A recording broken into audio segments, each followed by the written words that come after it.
We are offering some political and military analysis, knowing that I'm not an expert in the field, so what I offer is chicken feed compared to what others can do who are experts in the field. But I can offer some comments. And I said, what Israel wants is to get the war to expand. What Israel wants is to suck the United States and Britain, NATO, into the war, into that region of the world, so Israel doesn't have to fight alone. And what Israel wants is to expand the war in such a way that she can achieve a number of objectives, not just dealing with the Islamic resistance in Gaza, not just with dealing with Hezbollah in Lebanon, who is a threat to Israel, but the most important one of all is to denuclearize Iran and, if possible, to get regime change in Iran. That is the master plan. This is my view. Events which have unfolded since then have confirmed my views that this is not just a war between Israel and the Islamic resistance. You don't need an aircraft carrier in the Mediterranean Sea next to Israel if it's simply a war with the Islamic resistance in Gaza.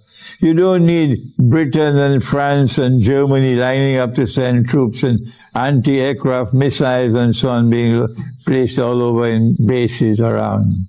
Not at all. Because they also know that this plan is for a bigger war, and the target is Iran. Well then, the Iranian foreign minister is reported to have said recently that Israel has already crossed the red line. And so now this video is being recorded to share with you my view that yes, indeed, we're going to witness soon the war being expanded, and that Iran will be in the war. And we mentioned the implications of war with Iran.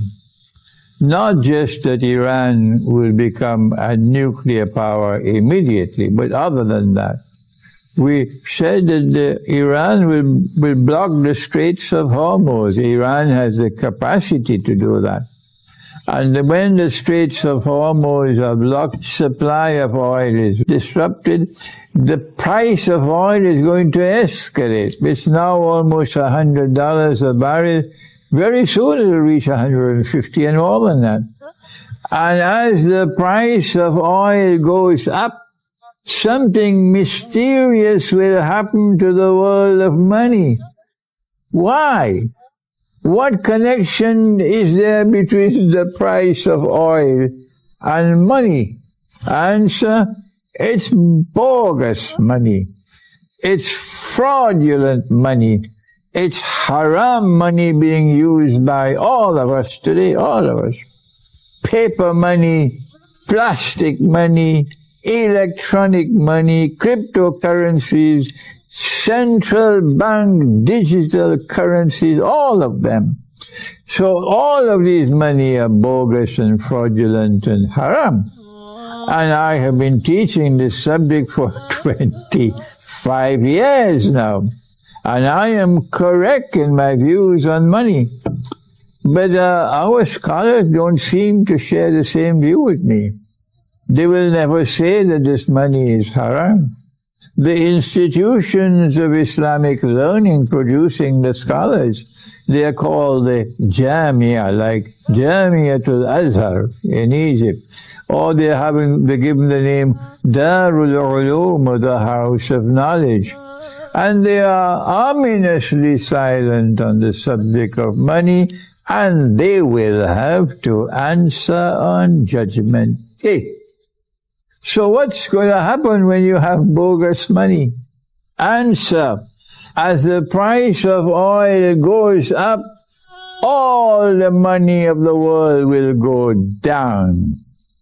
But if we are using money with intrinsic value, money which is in the Quran, money which is in the Sunnah, and when the Messiah returns, he will be using that money gold and silver coins. When the price of oil goes up, then all of this bogus money will start losing value. Wait, and you will see. And as money loses value, prices will rise. Constantly rising prices is called inflation. But this will not be gradual inflation that's coming when this war expands. It will be dramatic inflation. And when that happens, it will validate this Islamic eschatology that we've been teaching, and our critics have been criticizing and criticizing and criticizing.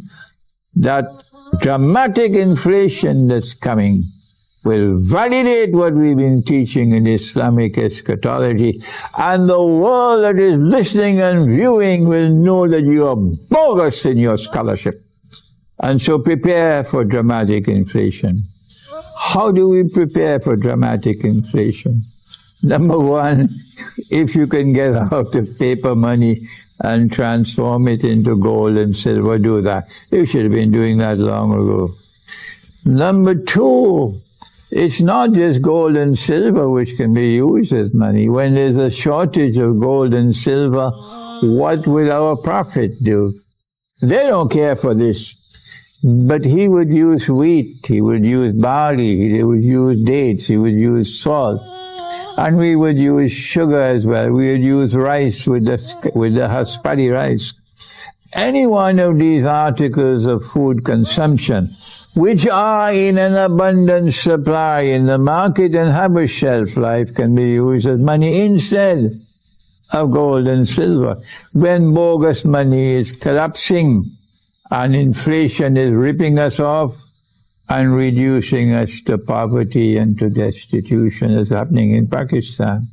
The other thing we can do is to use barter. Barter still is a form, but it has its limitations, barter. We should stock up on non-perishable food from now. Once you listen to this video, go and buy non-perishable food, tin food. Stock up on water, stock up on food, and stock up on energy, on fuel. If you get wood, you can at least use wood for cooking. So I'm telling this to you just to prepare you for tomorrow, which is around the corner, of dramatic inflation coming to the world, because now it seems that war with Iran is inevitable.